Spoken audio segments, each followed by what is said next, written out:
In Portland, it's 69 degrees with mostly sunny skies. Today's forecast calls for more of the same, with a high of 83 degrees and a low of 57 degrees.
All right, hello everybody, welcome again to Turning Left. I am Jason, and with me always is Sir Richard. I'm here, and I'm loaded for terrorists. We're loaded for bears if the bear is orange and has really bad comb over. Yeah, hey, right? Yes. Hold on, let me adjust the mic here. Hello everybody, welcome again. Yes, it's been a couple weeks. I'm not going to talk about why. We're just going to roll on. And we have quite a lively show for you today. Hey, Sir Richard. Yo. You know, this morning, I'm going to go a little off script right at the beginning because... Love it. Let's just do it. I love it. Let's go political 4x-in and just go over the hedge, right? Works for me. All right. This morning, the GOP and McConnell Ryan and his really naughty tribe of Cub Scouts released their plan for tax reform, right? And it's already getting knocked as 9 pages saying not a whole lot. I'm not shocked at all. But I took a cursory, folks, as a public service to you, I took a cursory glance at it, and I wanted to see kind of what the overall theme was. I mean, I'll really dig deep into it, you know, right, today or tonight or whatever. Whenever I feel like I want to become depressed. Well, you know, not being Kreskin or what was the Johnny Carson one? You know, it's very simple. They're going to put more taxes on the poor and give all that money to the rich. You know, you must be psychic, because that's exactly what I gleaned from it. Folks, it turns out in this GOP brand new proposal that still has that new proposal smell to it. Oh, smell? Not. How about stink? Well, new proposal stench to it.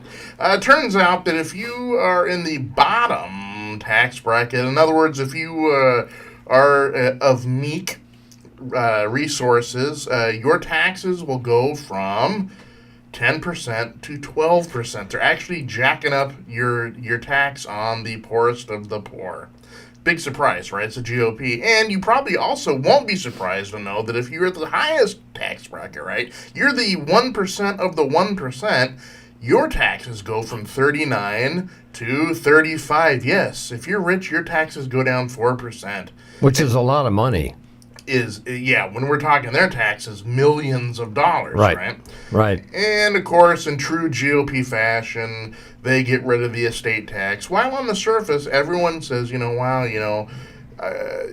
I'm in bereavement, the last thing they want is the government taking, putting their hands in the coffers, right?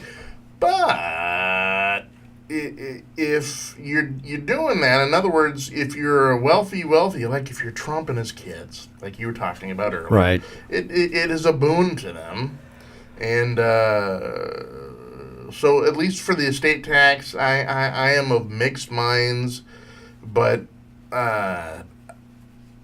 moving on. Well, estate tax basically keeps oligarchies from becoming oligarchies. Yeah. And so if you look at the estate tax, 90% of Americans never pay it. Right. And the estate tax, they want to do away with that. There's also no surprise. They also want to lower corporate taxes. They want to streamline those. And we already have the lowest corporate taxes. We're third from the bottom, having the lowest corporate taxes compared to the rest of the industrialized world. Right. So, folks, if you want to get into this, because, chances are you either pay taxes or somebody who does. So if I was you, I would kind of, start digging through it and try to find some common sense. I know it's a GOP tax bill, so common sense is probably an oxymoron. Yes, it's out the window. I mean, it's nothing that the GOP hasn't been bellyaching about for the last 60 years. Yeah. But in reality, it's not going to happen. And folks, you also gear up for a fight because, of course, Schumer already came out and said, it's crap. In fact, that was his whole statement. He gets up there and says, ladies and gentlemen, it's crap. Thank you very much. I'm going to go back and talk to you later. See, if I was in there, that's what I would do, Well, yeah, because it is. Mr. Senator from Oregon, what do you think? I think it's crap. See you later. And just walk away, But hey, that's just me. And the reason it's not going to happen is because they have to argue. They have 4 days to consider the continuing resolution, or the government shuts down on October 1st, which in this case happens to be a Sunday. Yeah. And so all sorts of nasty things happen. Everything from every national park monument gets closed. Yeah. Payments to states get slowed down. Social Security, because it's a separate enterprise, really isn't affected directly. Mm-hmm. But anything else that the federal government provides people ain't going to happen. I mean, it could actually cause the ports to close down because there will not be paying the inspectors to check, is there a nuclear bomb in one of these trucks? Right. So, I mean, as you can imagine, if you thought health care was really, really complicated, tax. Let's talk about the tax code. Just for, I don't know, it's one of those things where you can't say, let's talk about the tax code for a minute. It'd be like, let's talk about the tax code for, 4 more years or 8 years. Yeah, it's like 900 pages. I mean, the last one that, is 900 pages, or 875 or something. Right. It is, not only is it not simple, and not only is it the most complex piece of legislation that Congress has to deal with, you have a bozo who doesn't even understand it. That's why he has to hire other people to tell him when to scratch his ass. I like that. In fact, let's go fit that on a bumper sticker right now. Maybe a T-shirt. Okay, moving on, folks. Sir Richard. Yo. Do you feel like a certain sense of deja vu? Like you've been here before. Yes. I don't mean the studio. No. I call it deja doo because it's like somebody stepped in it. Deja poo. But because if we were going with baseball rules, 3 strikes and you're out, right? That's usually the idiom of it. It's kind of like correct. Yeah. Well, this week, the GOP healthcare bill did strike number 3, and of course it got panned largely from left and right. Heck, even Susan Collins, Rand Paul, and John McCain, bless his heart. Even the American Medical Association, all the associations that deal with medicine opposed it, and the insurance companies opposed it. Right, and the people who administer the Medicaid for all 50 states came out against it. Right, so chance of passing, no. So what I want to talk about is I noticed something during this third one. I kind of got into it the second time, but the third one I was really cued in on it, and that is the Republicans' obsession or even downright neurosis of trying to take away health care and especially repealing Obamacare in of itself. I mean, it really shone clear this time because obviously the public didn't want. No one wants it. No. The ACA has more support than it ever had. Right, and it just, folks, did you understand really the obsession of it though? I mean, they just can't let it alone for whatever reason. Right? I know why. It's a psychosis. It is. It truly is. For 8 long years, they railed against an African-American president, and they were going to do it, and they, when he's out of office, we're going to have the majority, and we're going to ram it down their throats, and it's going to be good, and we're all just going to do a star-spangled jig in our little Speedos. Of course, they didn't take into account, I don't know, the American people who... might be a little adverse. They didn't even take into account how complicated it was. Right, but they just can't let it go. They're like, even when McConnell yesterday, with his, chagrined look on him, Lindsey Graham over in the corner looking like he's going to puke in a palm tree, and then you've got the other guy, the guy that looks like a cadaver. Right. It was the Graham Richardson. Cassidy, right. And he's looking like he sat on a tack. He's got the pinched face. And even then, when they're saying, well, we just couldn't get the votes, but this is important to us, we're not going to do it this week. And they even, if you paid close enough attention, they even left it open-ended. They couldn't say anymore that the fight is over, right? They just said the fight is over today. Right. Well, and it's going to be over permanently after Saturday because the 50-vote rule in the Senate goes bye-bye. Right. It goes back to regular Senate 60, standards of 60, right. And but there was a rumble, okay, out of the Hill newspaper. That's kind of like an insider sort of on Capitol Hill. Yeah. There's good newspaper, by the way. Yeah, and there's a little rumbling that they are going to try to attach another repeal on the tax reform bill, that they're going to try to shove it on there and try to bury it so people just won't know it. Yeah, because we want it, and if you're a guy out there and, like Bob or Bill or whoever, and you're working 40 hours a week and you got 2 kids and you got a wife and you got the Elks Club and everything else. And you can't afford health care. And someone comes up to you and says, Bob, we're going to lower your taxes. Not really, but we're going to lower your taxes, right? And Bob, he's a hard worker. He's like, man, that sounds pretty good to me. I get a little extra money in my pocket.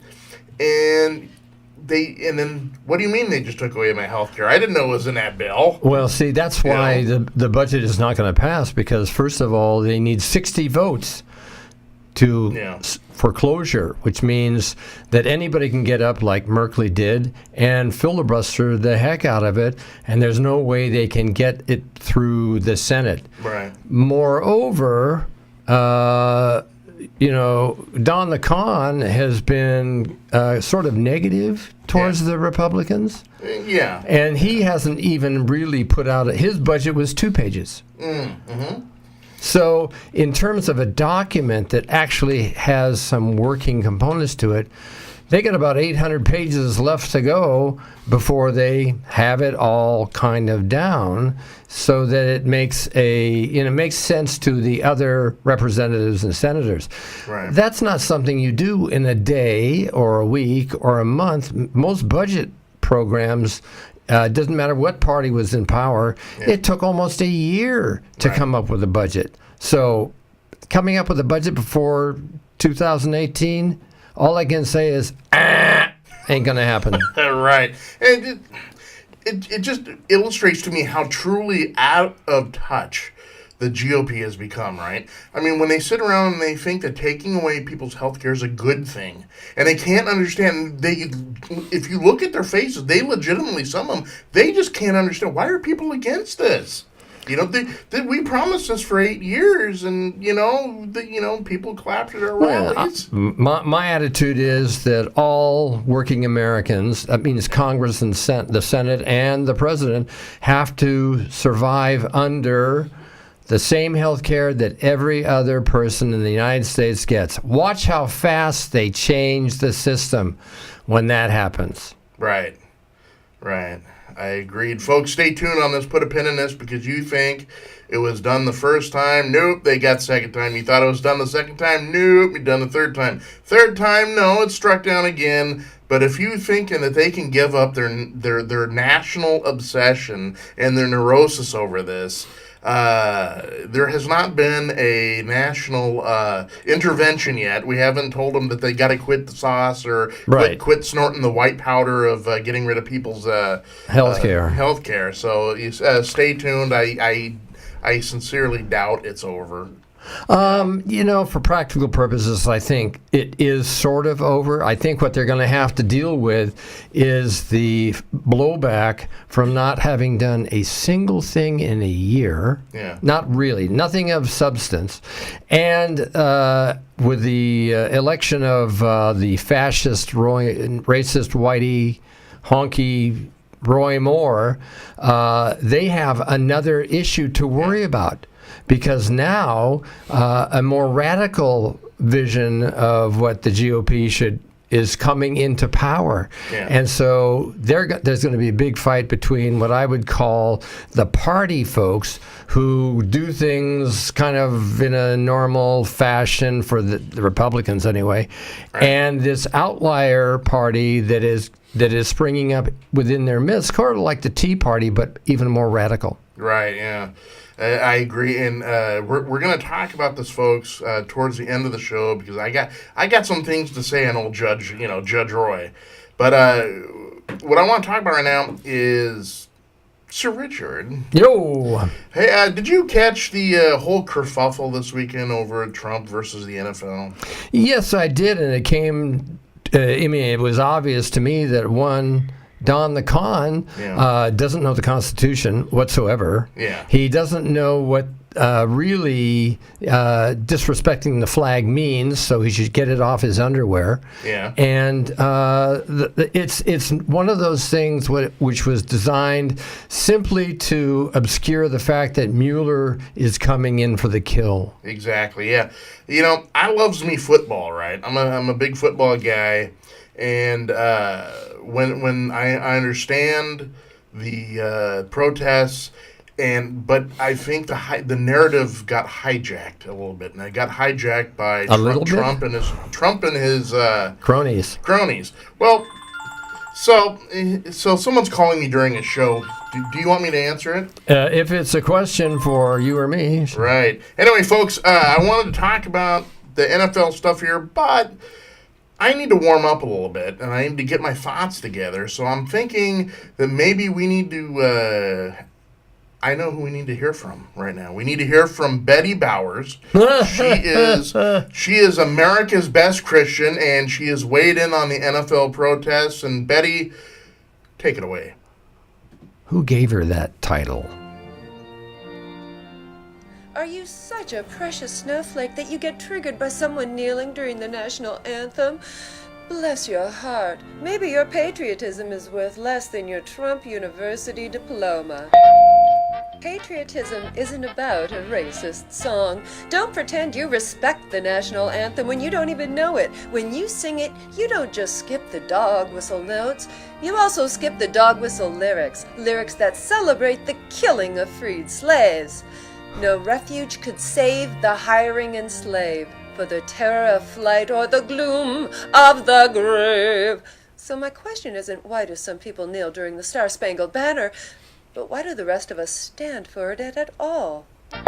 Worshipping a flag isn't patriotism, it's idolatry. Getting worked up about things that represent America, but not America itself, is the most worthless form of patriotism. Yes, I know you go crazy when you see a video of someone burning one.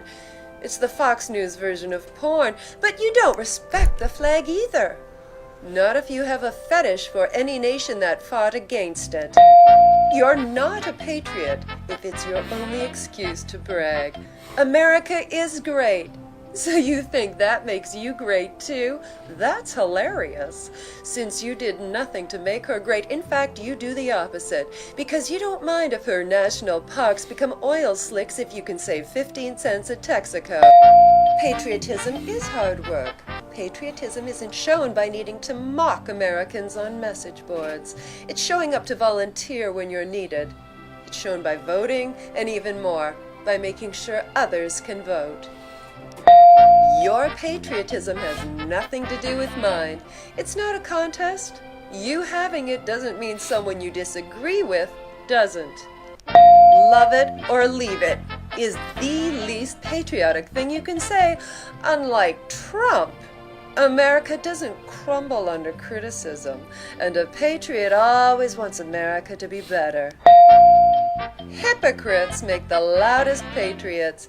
If you're a silly cartoon character from a reality TV show who's taken up the hobby of being president, you don't get to tell black athletes to stay out of politics. You're no patriot if you go around saying, "Make America great again." America is already great, but its true greatness is in wanting to start a much better future, not to go back to an even less perfect past. Patriotism is about what you do, not what you say. You're not a patriot when you say you support the troops, but have to be publicly shamed into giving them the money you promised.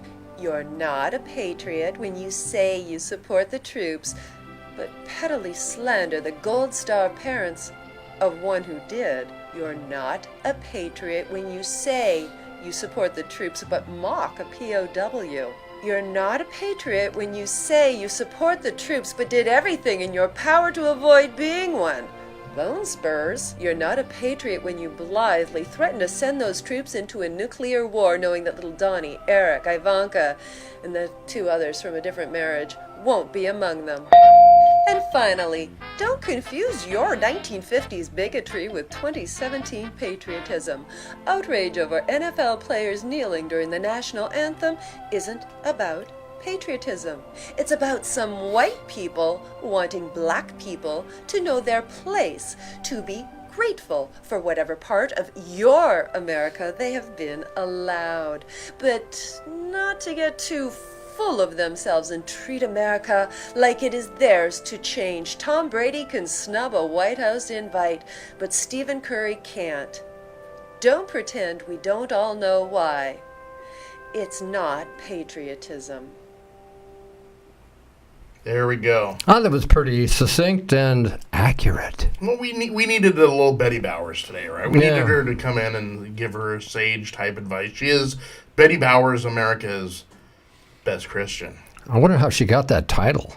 She probably gave it to herself, you know. Oh, that sounds familiar. Sure. But so all this kind of came to a head over the weekend. Of course, you know that Trump got up in Alabama and started slamming the NFL players, saying that anyone who protested was an SOB and they should be thrown off the field and banned from the game, right? And of course, the NFL response was embarrass the heck out of him. To all take a kneel and really stick it to Don. Hey, when Jerry Jones of the Dallas Cowboys takes a knee with the rest of his players, that is saying something, because a week before he had said, anybody who takes a knee on my team will be off the team. Right. And so, folks, what I want to do is I want to explain to you, because I think a lot of you, not the people who really enjoy the show, but those Trumpers and the right-wingers, if you're watching right now and you're saying, no, I'm going to do you a favor, okay? And maybe I wish we had the budget where we could have the little bouncing ball underneath. I'm going to tell you what it is about, because I think this whole narrative has been hijacked by Trump and the right, spinning it as it's against the flag and it's against our vets. Yes, it's a typical BS. Right. And if you're a sports fan, if you're a sports fan, you do not get that free out. And what do I mean by that is, if you pay attention to sports, you know that Kaepernick taking a knee a year ago was never about anti-flag, anti-vets. It never was about that. No, it was gutsy. It was a narrative about how he felt that because of all the black people getting shot by white cops, he wanted to take a knee. And it's funny that he does it for 3 weeks, and finally on the third week he does it, someone actually gets around to saying, wow, what is he doing? And then they ask him, and he says, well, yeah, that's what I'm doing. But he never advocated for it openly. He didn't make this into a national issue. No. The right and the Trumpers did, okay? And so when people get all, frothy at the mouth and they start gnashing their teeth and they say, I can't believe they're disrespecting the flag and they're disrespecting our troops, because I want to look at them and say, you're not very bright, are you? It gets to me, because they've taken this and they've turned it into this thing about, patriotism. And I find it, okay, where do I start? It's the same crap they use on gay marriage. They want little niche issues to get people all riled up that has nothing to do with reality. Because in reality, the flag gets disrespected all the time. Right. Doc, can you do me a favor and hit the rant bell real quick? The dinger? Thank you. Rant's on. All right, folks. Get ready. If you're one of those guys, and you say, well, I disrespect, they're disrespecting the flag, who are you to call anyone else's patriotism to the carpet, right? You voted for a guy that colluded with a foreign government. Is that very patriotic? And wrap your flag around that one and say, I want to make America great, but I'm going to vote for a guy that colludes with a foreign. You don't get to say anything anymore about being patriotic, you rube. Can I get any more frank than that? No, yes, I can. They are actually unpatriotic. They are unpatriotic. In fact, folks, protest and patriotism stand side by side. Yes, they do. I said it. They do. It just does. You are allowed to voice your dissent. Everybody from Kennedy to Abraham Lincoln said so. The founder of your own party said it's okay to dissent. So go with it, all right? So these people it has nothing to do with the flag or the vets. In fact, if you look at some of the pictures, if you go to ESPN or whoever has these pictures of the NFL, half of them are down on their knee with their hands over their hearts. Right. Okay? Yet Donald Trump, who stands for the flag salute, never puts his hand over his heart. Right. Because he doesn't have one. But so the players, they are even somewhat conscious about maybe some of the backlash they were going to give, and so they put their hands over the heart, signaling that it wasn't about the flag and it wasn't about the vets. It was for something they believed in. And let me tell you something else, folks. After Trump opened his fat kisser there in Alabama, it wasn't about taking a knee against police aggression anymore. It was a big middle finger to Trump, all right? You get up there and you run your mouth. We're gonna be solidarity. We're going to get together. We're going to stay united. We're going to get down our knees and give the big proverbial middle finger to Donin the Connie. So don't hijack the narrative and start talking about how it's against patriotism and the flag when you don't even know what the hell you're talking about. You don't even know what it was about in the first place.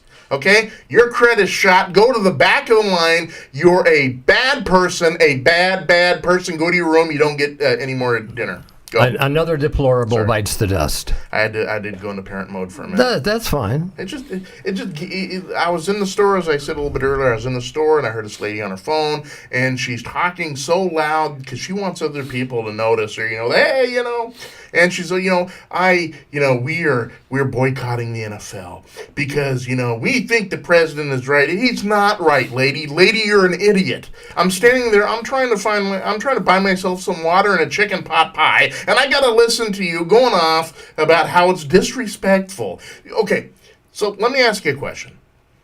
Lady, Trumpers, let me ask you a question. when you watch football, when you sit down on your, you take your carcass, you plop it in the couch, you got maybe some pretzels and a beer, and it's on your tummy and everything. You flick on that remote controls. Hey, it's football's on. This is great. And then they hear the voice, the slick voice of the announcer. Ladies and gentlemen, please rise for your national anthem. Right? And so let me ask you a question. How many of those people get off their carcasses, stand up, and put their hands over their hearts? If you say you do, you're lying, all right? You sit there, you scratch your nether regions, and say to yourself, man, this is going to be a great game, and you don't even get up. So where's your voice saying that it's okay to question other people's patriotism when you can't even get off your carcass? You got potato chips all over yourself. You got some cream cheese and salsa splashed all over the floor. You just kicked the cat because you need more leg room, and you're calling into question somebody else's patriotism. If you're just tuning in right now and you're saying, geez, what's this guy talking about? I can sum it up in 2 words. You suck. Okay, there you go. NFL ran over. Yeah, I have to admit that when I was around during the Vietnam War, I didn't stand for the flag salute either. It was my way of protesting that we were in an illegal war that was killing young Americans left and right. I didn't believe in it, and so I decided to show my disrespect for the Vietnam War by not standing for the flag salute. Have you watched any of the Ken Burns? Yes, I have. I've watched loyally. I've watched every night, and I think he's done a masterful job. And a few inaccuracies, but hey, overall, it's really good. Yeah, the whole vibe of it, I can relate to. I got to tell you, the one about the Tet Offensive and everything. That was a tough one to watch, man. Right. So, folks, if you haven't seen any of the Ken Burns series, it's on PBS TV, and I believe the latest installment is tonight. Right. Get on there and check it out. It really is, and it has so much, I guess, points to what's going on today. Yeah. You can relate to it a lot. Right. And it's the history from both sides. Which is rare because generally in history, it's the winners that write the history. Right. But here you have a true look at both sides of the issue. And so what people may not realize because they don't know history is that the French colonized Vietnam. Mm-hmm.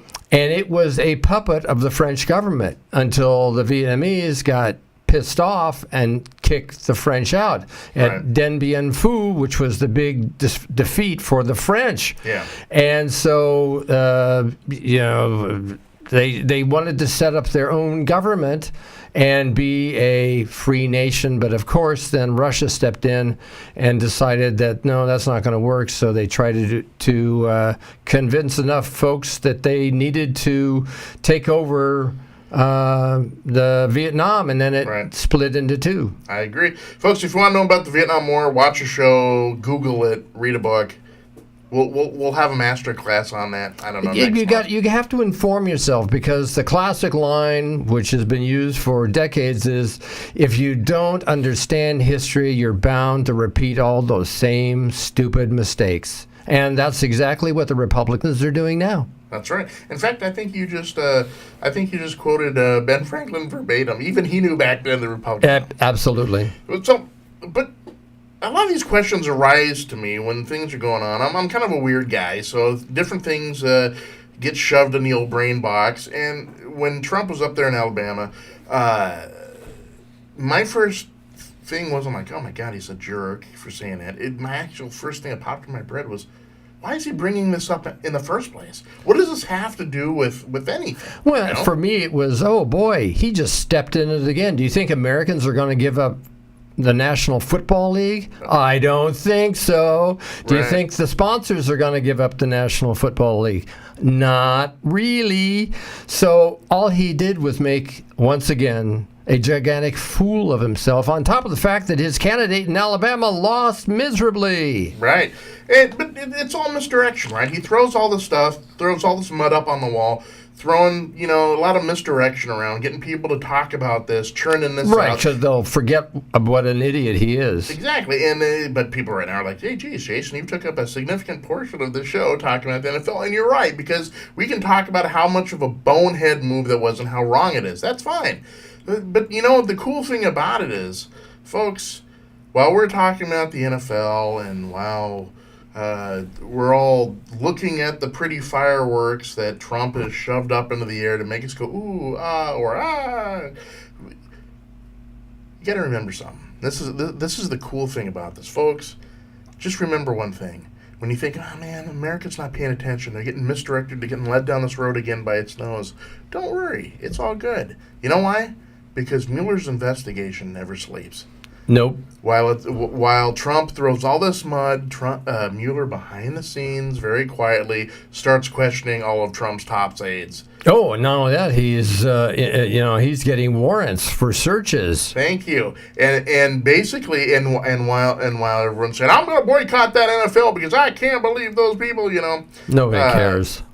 Mueller has basically told Manafort that he's going to be indicted. Basically, And so, folks, take solace in this. Take solace. You say, oh my gosh, I can't believe this. All this stuff all this noise, all this cacophony, all this graffiti on the national.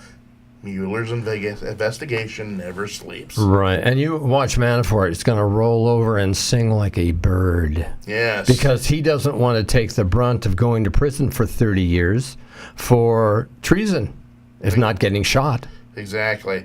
We were going to talk about a progressive agenda, but we are running behind the ball simply because we started talking about the NFL, and when I get thrown off course. I mean, we could do it like right now. I'm going to get thrown off course again. Hey, so folks, when is the right time for a black person to protest? Anytime. Because you stated, the Trumpers out there, you stated, hey, they shouldn't be doing this in a football game. They're on my time now. They get paid millions to do. You heard this narrative. They get paid millions. Why don't those crybabies just do it on their time? When are black people supposed to protest? Are they supposed to protest when you don't have to deal with it? Are they supposed to protest maybe when it's convenient for you? Really? No, Martin Luther King said it. It's always the right time to do the right thing. That's right. Sorry, that was my last little bit about it. Think about it, folks.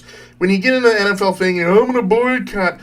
Understand what it was really about first place before you decide you're going to boycott something you literally know nothing about, and you fed this lie and misdirection from that. Well, I believe the president, he only lies 74% of the time. I'm sure he's telling the truth this time, right? No, he's not. He's a lie. It's misdirection. Wise up people, please. Please, the cool thing about the show is, Sir Richard, that 4 out of 5 dentist survey says that the people who watch the stream right now, they all have high IQs. I believe it. And, you should let them know that we're broadcasting from Montgomery, Alabama today. That's right. So all the folks who are looking at this from Montgomery, Alabama are obviously the very small intelligentsia that actually lives in Alabama. Right. We were going to go to Memphis, but Sir Richard said that I wasn't allowed to go to Memphis again because the catastrophe last time over some ribs that I was eating. So he wouldn't let me near it. So we'll talk about that later. We'll get there. We'll just boycott the ribs. Yeah, Doc put the hammer down. He says I'm not allowed near any sharp utensils and barbecue sauce. But I digress. We'll talk about that later. So the progressive agenda we'll talk about again here probably next week. But I just kind of wanted to touch on the stuff that's going on now. But I got a whole lot to say about a progressive agenda. Basically, they're telling you that what they want to get rid of, healthcare and everything else. And what I want to focus on is not that. I want to focus on making America better. Exactly. Where do we stand? What do we believe on? What do we want to see done in the future? We're going to go down that road. I promise you, we will. But anyways, we got to get going on here because we are seriously behind time because I got carried away. Whoa! And I really look forward to Sir Richard's Putts of the Week and what's going on there. And let's flash that up there. Sir Richard's Putts of the Week. I love that. It's great. It's like a marquee. If I could add fireworks to it, I would. Don't need them. It says it all. I'll have my kid run through with a sparkler next time. It'll be cool. Sir Richard, what's going on, man? Well, for all those waiting with bated breath and or waiting to run to the bathroom to relieve yourself, I'll make this short and sweet. This week's World's Greatest Putts of the Decade. Ooh, not only the week, but the decade. The decade goes to Don the Con and the fascist government he has installed. They're all masquerading as secretaries of state, education, health and human services, the FDA, the EPA, justice. They're all doing the job that ISIS wants them to do, which is destroy the basics of the United States, and that will leave Putin as the top dog in the world to be able to do whatever he wants, almost like what he's doing now, but and get away with it, because there'll be nobody to confront him with his felonies of no heart, and he's just in there for the money, just like Don is. That's why they are bedfellows. What? Really? Oh, yeah. So my attitude is we should take all those folks and throw them in jail. I love that picture. Doc, we put that picture up there real quick. I love that. And that way we will send a very stiff message to anybody else who's thinking that, we want to subvert the American dream to be our bigoted, racist, whitey, honky white Wonder Bread sort of. Exactly, idea of what America should be. And so my attitude is make them all poor, make them have a taste of what it's like to be poor, and I'll bet you see how quickly their attitudes change, because nothing but poorness, it equates to fear. And so once you get them afraid of being poor, you might have them go, oh my God, I better do something different. But most likely you won't. Fear only motivates on certain levels. Economy and greed motivate on a higher level. So that's it's Don the Con, and that's all of the secretaries he has installed to destroy America. And that's exactly what they're doing, folks. You won't be able to drink water. You won't be able to breathe the air. Your land is going to get polluted. Chemistry is going to be sprayed on your food that wasn't legit 6 months ago. So good luck. Your kids and your grandkids are the people who are going to suffer horribly, and I'm serious about horribly. That's the active word. Let's underline the word horribly. Well, thank you. I love that. I thought for sure though you were going to go with Roy, Judge Roy. Oh, he's like a eunuch basically. He's going to yell and scream, but nobody's going to listen to him because the guy is a honky, bigot, racist schmuck. I'm going to underline the word schmuck too. Hey, I'm going to do that. You have my permission. Excellent. Sir Richard, we have a very, very special, time-sensitive cause of the week this week. Terrific. Let's go for it. We do. This week, Doc, I need you to chime in there. I was brought aware of this, and it's a pretty cool event that's coming up. It is going to mark the 24th year? Something like that. Yeah, of the Death with Dignity Act. Right. It's Compassion and Choices. Let's put it up. There we go. And it's going to have Peter from Peter, Paul, and Mary is going to be there, and he's going to even do a nice little acoustical set and sing. Cool. And the get-together, give us the where, when, and... Compassions and Choices Oregon annual fundraiser, October 3rd, 2017 at the Multnomah Athletic Club. Doors open at 5 p.m. The program is 5:30 to 7 p.m. And he'll be performing for an hour. I guess there's 6 to 7.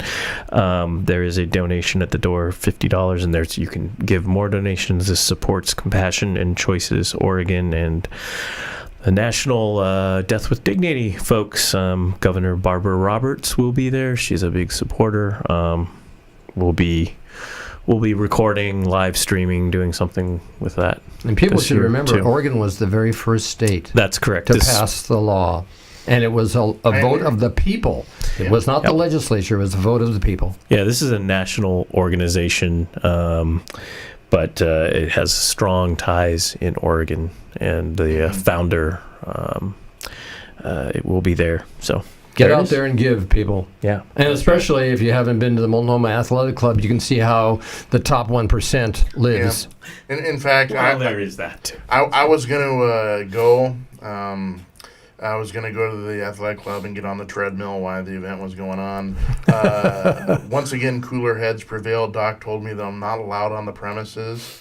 Most likely. Right, so I'll probably be at home during that. Well, if you get your tickets, you can. Right. It is the 20th anniversary of the Death 20th. with Dignity Excellent. Act. So, folks, get your tickets now. Get on down to the Multnomah Athletic Club on October 3rd and celebrate the 20th anniversary of the Death with Dignity Act. I mean, luminaries such as Barbara Roberts and, Peter from Peter, Paul, and Mary. I mean, he's going to be singing some really cool stuff.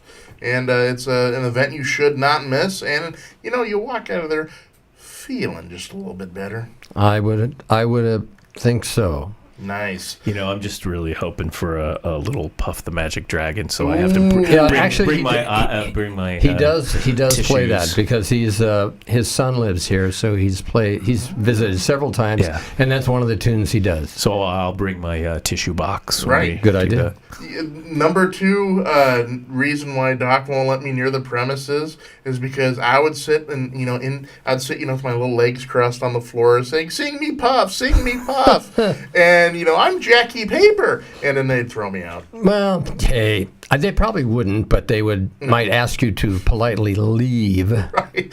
Don't give him any sharp utensils or forks. Give him a spoon. Put him in a corner. He'll be all right.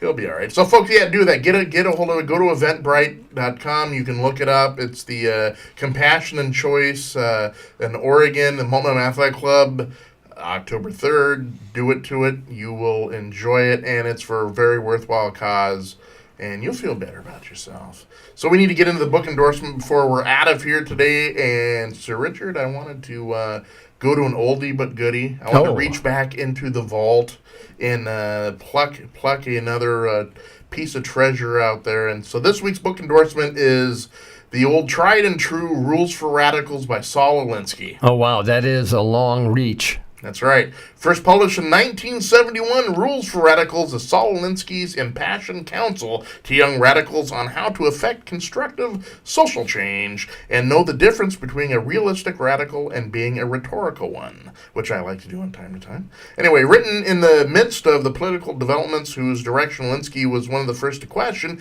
this volume exhibits his style at its best. Like Thomas Paine before him, Alinsky was able to combine both in his person and his writing the intensity of political engagement with an absolute insistence on rational political discourse and adherence to the American democratic tradition. And of course, it's widely read. It's all your fine bookstores everywhere have it. You can get on Amazon. And I think we'll even have a picture of the Amazon page right there where you can go and peruse it. There you go. Saul Alinsky, and of course he was kind of a mentor to Barack Obama. Yes, he was. Who was very active there in the old stockyards there in Chicago. Yes, he was. And so get out the Rules for Radicals. I read it many a moon ago and enjoyed it. So go ahead and read it. If you've read it again, get refreshed. Yeah, and they could double it up with reading Animal House. Ooh. It's come back to haunt us, folks. Right, yeah. Orwell, right? Yes, George Orwell. Animal House. Animal House? I think it was Animal House. Well. Yeah. It's Orwell. Check it out. Yeah, it's Orwell. Animal Farm. Thank you. Yes. That is very prescient today, isn't it? Yes. I was thinking of the movie from the... But all I got was John Belushi. What's going on? Yeah. Not to besmirch Animal House, which was partly filmed here in Oregon. Yes, Eugene and Cottage Grove. That's right. And I am a Delta Chi guy. Wow. No, I'm just kidding. There is no Delta Chi. At least I don't think. No. But yeah. So go ahead and rent Animal House too. Go for it. Make a weekend of it. And last thing I want to talk about before we're out the door here is last night's election in Alabama. If you're saying, what in the heck happened in Alabama? Well, let me throw it out there for you. You actually had a Republican primary, and it pitted a Trump-endorsed Luther Strange, who took over when Jeff Beauregard Sessions moved on up to Attorney General. And so Luther Strange gets in there. He's the establishment guy. McConnell, Ryan, Pence, Trump, all the rogues gallery, they all came out and heavily canvassed for Luther Strange. And he took up a lot of money, too. Moore was outspent 4-1. Right, and just when you think nobody could outright Luther Strange, here comes along Judge Roy Moore, who was head justice of the state, Alabama State. Chief Justice of the Alabama. He was kicked off the court twice. Yeah, and folks, if you're saying who is this Roy Moore and why is he relevant to this conversation? Well, Roy Moore has some interesting beliefs. For one thing, he believes that all homosexual conduct should be illegal. That's one of his greatest hits. He's made comments, and people who are of Asian and of Indian descent, he calls them yellows and reds. And not to be outdone by that, he decides it's kind of cool when people think, oh, he's not really for the Second Amendment. Old Judge Roy Moore decides he's going to bring out a gun live at a rally and whip it around, get everyone whooped up. And so, yes, he outflanked and outgunned, outmaneuvered, and simply beat Luther Strange last night by about 6 points. Yeah, not small. Actually, it was like 9. 9 points. Almost 10 points, and someone's decided they wanted to call me again. That will teach bad hosts for not lowering his phone. Well, hey, they probably were calling in to rant and rave themselves. That's right. 1-800. No, I'm kidding. I'm not going to give you my phone number. But, yeah, that's Judge Roy Moore, and you're saying, Jason, why is this relevant and stuff? Because it seems like even though Trump has gotten into the White House, and yes, we're 9 months now down the line, it seems like we're sliding, especially in Alabama, we're sliding even more to the right. Well, on the screen, I've got to go this way. So, pay attention to that. Stick a pin in it, folks. We're not done with this. I think we're going to see a lot more far, far, far extreme right people. They're going to run, and they're going to run against the establishment Republicans. And I see white supremacists, a growing KKK, all those folks. And so the Republican Party is going to be splintered just like it was when the Tea Party hit. That's right. So, folks, stick a pin in that. If this was a TV show, it would be to be continued. But speaking of shows, ours has come to an end. Well, it has to happen somewhere. Plus, I'm sure the FBI are looking for us for a number of reasons for speaking the truth when truth doesn't exist in D.C. Oh, hold on. I'm getting a message from the producer. Yep, they're outside in suits with sunglasses. We got to go. Anyway, folks, it's fun to hang out with you again this week. Next week, we'll be back, I promise. This time, everything is rosy again. So we will be back. And if you feel like you want to get disheartened during the week, don't. Right. You can watch us over and over again until you get sick of this. Well, and I want to thank all the fine folks from Montgomery, Alabama that put us up, allowed us to broadcast in the midst of Republican mania. And we'll be at another town next week, or city, giving you our view of where America needs to go. Could it be Paramus, New Jersey? Could it be Grand Rapids, Michigan? You never know. So we will see you again next week, folks. From all of us here at the NuzBox Studios in beautiful Portland, Oregon. Have a good one. Toodles.